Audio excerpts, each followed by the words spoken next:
Dr. Claudia Listopad. Good morning, everyone. I'm actually going to be covering items A and B. So even though the presentation has more slides, I'm going to talk about both topics. And Dr. Lisa Soto, with whom I worked throughout these projects, is here to address more questions.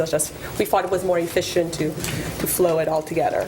So today's talk is actually covering several different topics under the groundwater, monitoring groundwater pollution, and how to do it in a scientifically valid way, and what kind of preliminary results we have. So I'm dividing the talk into three parts, so bear with me. First part is going to talk about the BreezeSwept, which you have heard so much about, the septic to sewer conversion, and the preliminary results we have from that. Second part is going to be on the Turkey Creek, which is our pilot project for the big groundwater study plan, and what results we currently have. We have 10 months of sampling done on there. And the third part is on the part B, which is the new groundwater monitoring plan, and where we are at that, and how we are selecting communities and which ones those are. So, BreezeSwept, and this project has been partially funded by the city of Rockledge, jointly with basically the project itself. The retrofit was funded by the city of Rockledge and subsidized also by the Save Our Lagoon plan. The monitoring has been expanded and augmented by your plan as well. So, the BreezeSwept is a community that was found to be a priority community for retrofit by the city of Rockledge for several reasons. One of them is pretty dense, 3.5 to 4 houses per acre. It's located right near the lagoon. And also the soils have very little organics, so there's, the septics, if there's any leaking, it runs immediately through the soil. It has less than 1% organics in those soils. It also was built in the 50s and early 60s, so that's another reason why it was picked as a priority. It was the first project to be designed to measure success of a septic to sewer retrofit. What I mean by that is there was thought put into it, how are we going to see we made a difference by retrofitting this community? And so we used what we call typically a before and after control impact design. And that means we tried to monitor before and after the retrofit, and we also wanted to have some control wells, some control areas where we could see, well, nothing was done here. Do we see the same changes on these other wells? So this is a community here. You can see the black dots all over here are where the septic tanks were located. So most of these parcels actually had 2 septic tanks, some 3. So very dense. Those are just, the different colors are just the ages of the community. The oldest are in red, orange, and so forth. So you can see there is a variation. So how we placed the wells was based on modeling. Before we had any data, we tried to use some defaults and run what we call the ArcInlet, which is the ArcGIS-based nitrate load estimation toolkit, a really long name. But this model was funded by FDEP and created by FSU to particularly look at the transport from septic loads into water bodies. So what we did is we modeled and we looked at the plumes, and we tried to place the wells where the plumes were the highest, with some caveats. Obviously, we needed access and so forth. And so what we did here is as I said, we wanted to select wells inside the community and wells outside in the area that was on septic, that was not to be retrofitted, at least not immediately. And so the well in red are the 3 wells located, what I call the impact wells, or the BreezeSwept wells, and the 2 green ones are those control wells, which is also in the community, the closest community we could find on the water that was on septic. So there's pictures of installation of the wells. So the installation took place in June 2017, and we were trying to do this as quickly as we could because the work was already underway when we were installing the wells. They had already put all the mains in it, and they hadn't started connecting the individual houses, but they were soon they were on the timeline. So In other words, it's really important to plan these projects as far in advance as possible so you have time to put wells in, to get enough samples before you start connecting houses. So post-connection monitoring was initiated after all the septic tanks were abandoned. And so we did the pre-monitoring through the summer. And so it was June through the end of August, and by the end of October, all the septic tanks had been abandoned, and so we waited a month or two to start sampling again, and we are in the post-sampling period right now. So these are some of the parameters that we are looking through. Those are the typical parameters that we look, the field parameters, and like turbidity, DO, and so forth. And then in the lab, we were looking specifically at nitrogen and nitrogen species, and fecal coliform as just an indicator. Are we seeing here some sewage component?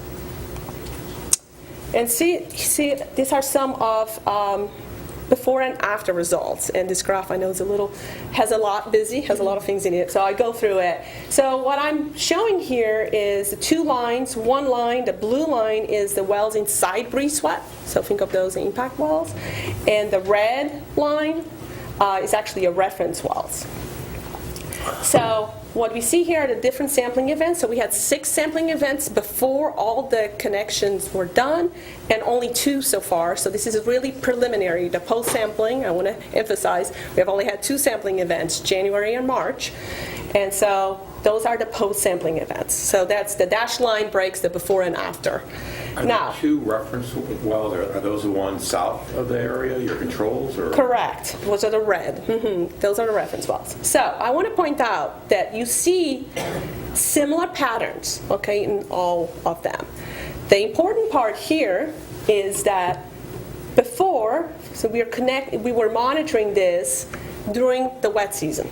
And as the wet season was progressing, and that's why you're seeing this increase, it was getting wetter and wetter, and our concentrations of nitrogen was going up. And this is typical. We see this typically. So we weren't surprised about that. And so far, we only have dry season post-connection, so sampling events. So we do see a drop right here, right? You see a drastic drop in total nitrogen. Now, there is a drop also on the reference wells. The drop in the reference wells is not nearly as steep, as high the magnitude of the drop as the ones in the BreezeSwept wells. So we are cautiously optimistic, right? We have 2 sampling events. We need to keep sampling, particularly during the wet season, to see how different these are. And another point that I want to make, those gray bars that I put in there is just to show you the percentage of septic tanks that were abandoned. So as we were furiously sampling before everything was connected, they had to start doing the work to complete everything by October. So that puts in a little caveat. So it's much better to get a year of sampling before you have to start connecting. So a lesson learned here. Yes? So the first sampling was done in June? Correct. Okay. Early June. Okay, so extremely preliminary, but once we get to June, we'll actually be able to compare essentially month to month, quarter to quarter. Particularly if we adjust for rainfall. That's really important. So in June, we had very little rainfall. We did have a first flush, so there was one of the wells that peaked, and then we progressively had more and more cumulative rainfall, particularly 72 hours before these events. Can you come back to this group in August or September with updated information? Sure. Okay. I just had a quick question. Is there any way the reference well could be influenced by the BreezeSwept wells at all? I think the 2 reference wells are a little bit unique. One of them is very similar, but the other one is we really wanted to see what happens near the water interface. So putting a well there, we are seeing influence from actually the lagoon. Okay. So that well, so when we see, and so that's also another lesson learned. I don't think I'll install a well that close to the lagoon. We see that by measuring our conductivity. We're seeing some, particularly if it's the with the tidal influence there. Yeah. That's very interesting. But that's interesting in itself, though, is to see how, Right. So we can see if I had showed each of the points, it actually is more interesting, but it would be a little confusing to show each of the well locations because we had the 3 wells, and where they started connecting, and this was done in conjunction. The city did work with me, and they tried to connect it as far as possible from where we were monitoring, starting in the western end, but it was in the northwestern end. And so the first well we started seeing differences, particularly in fecal drops and ammonia drops, was the one that was closest. Right. So we could see that as they abandoned a drop. And this is fecal. And so fecal coliform can just be used as a broad indicator. Typically, we need more lines of evidence to say, aha, this is the source. You could have other sources for fecal coliform. But if we did have several hits throughout the pre. That's really the main point in here. But since we connected, we have had 0 fecal in our reference wells, and just in our last event, we did have a hit from fecal in our in our reference wells. I'm sorry. In BreezeSwept, we haven't had any fecal at all. So that's been good. So usually fecal does come. You see those spikes going up and down. It's very much connected with rainfall, particularly 72 hours prior. So if we have a big rain event, we typically see fecal go up. So we'll see if we have a big rain event next time. We are collecting again in May. If there's rain prior to it, then hopefully we won't see any fecal evidence. So those are some preliminary results. We also updated the model run. So we had, prior to this, we used pretty much the model run just to try to site the wells, and we actually used the data that we collected, the depth to water, and the concentrations to run this model again. I've learned a lot from it. One of them was that the initial model prediction said that pretty much all the loads would coming in as ammonia, and that has flipped completely, as we found the depth to water is a lot deeper. So most of the water quality, the loads coming in are actually coming in as nitrate. So that's kind of what it looks like, the plumes, just to give you an idea. And this just is a table that compares the before and after means. BreezeSwept is on the left, and the reference well is on the right. And what you can see, the ammonia numbers were never very high, but those dropped to the point that they are all below. I mean, I put 0.04, but it really is at detection, below detection limit. So we can't really detect below that. So it has dropped completely. In the reference wells, they actually had a slight increase in the post-sampling on ammonia.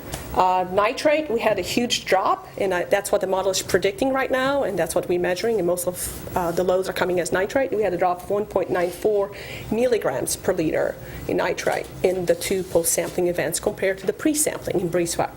The drop that we had in the reference wells was much smaller, 0.62. So 0.4 is pretty much what we're seeing in background well locations. So this is pretty encouraging. Also, the fecal coliform, like I said, that's a percentage of events that were non-detects. We have right now that were detects. I apologize, the opposite. So we went from 83% of the time we used to have some fecal in it, and now we haven't seen any hits yet. The difference, we still see hits in the reference wells. So those are like summary, broad overview results, and we'll keep sampling to look at it. So we have sampling events through another 10 events still coming up. Okay, so part 2. I don't know if you have questions. If you want to interrupt, feel free. Did you consider a well in an area where there aren't any septic tanks just to get some natural background figures? We have some of those installed in the Turkey Creek in this one, and we are also proposing to install some of those in the groundwater monitoring plan. Yes, that's really important because we need to know what's referenced. So you'll see some of the results on our first reference area in the Turkey Creek. 2 questions. Yes. We've got at least a couple come to mind, other septic to sewer hookups. We've got Myra and we've got St. Sebastian River, the marina there. Is this a one-off study or do you routinely check them also? That's question 1. Gotcha. So we haven't, I think those, Sebastian, what was the other project? That's Miko. I think there's some thought into perhaps monitoring Miko. I haven't heard anything about monitoring Sebastian. Well, no, that's the same. It's the same. Oh, okay. I thought there were Myra's the 2. other. Yeah. Myra's Okay. already done. Myra's the other one. Oh, the Merritt Island? Right. Myra's done. So there is, the monitoring plan is going to monitor some of these Okay. communities. The Miko is a little different because it is mixed use, so commercial. So I still think there is value in that, and because this study is looking at single-family residents are probably very different than looking at a commercial that has a lot. So they're less dense, but they have a lot. They might have a lot more use than an average of 2 people. That would give us the value though for commercial. For commercial, That right. we're struggling with that. Right. So I think there's. So we have a draft scope from Claudia to do MICO, and that's working its way through the system. And So that type of data can even change the way we're looking at things too, because if you see a big return on commercial, maybe we look Right. at commercial areas, Because that is a really good point. On some of these places, it might vary a lot depending on use. And even this Turkey Creek septic neighborhood itself, I think the average was more 1 to 1.5 people, full-time residents living there. So that makes a big difference in how much use Right. you're going to see.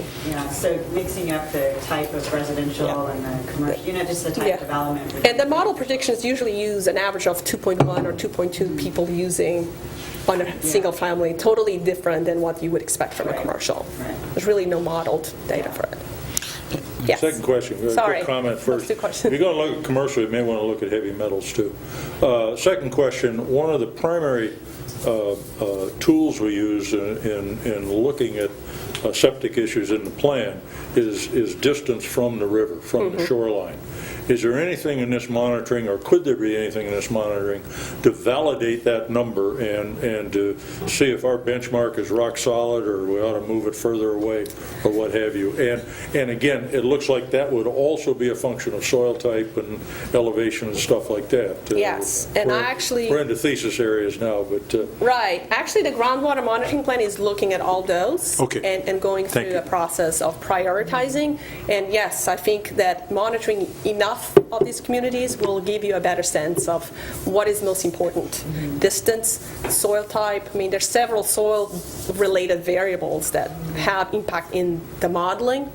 We need to check that against. since that is such a key metric in deciding whether or not we're going to throw our money at the trust fund's money at it, could we ask for a report when you think you got something that's good data? Sure. Okay, thank you. Probably not for you, Claudia, but maybe somebody in Virginia's staff. Can we translate what she's just done into a reduction of nitrogen numbers that we can tag to a dollar number to see where this falls within what our budgeted projections are? yeah, that's, Being done? well, we need more data, we need more months of sampling before we do that. But yes, absolutely, that's part of what we want to do to, validate the performance of these projects. And then the follow-up is, along with soil conditions, et cetera, water table, is there a way that we can look at water table where beaches and islands, et cetera, the water table is significantly higher than it is at this, at Rockledge, for example? Yes, we're actually using water table also as one of the variables in the monitoring plan. Thank you. It's a very important one.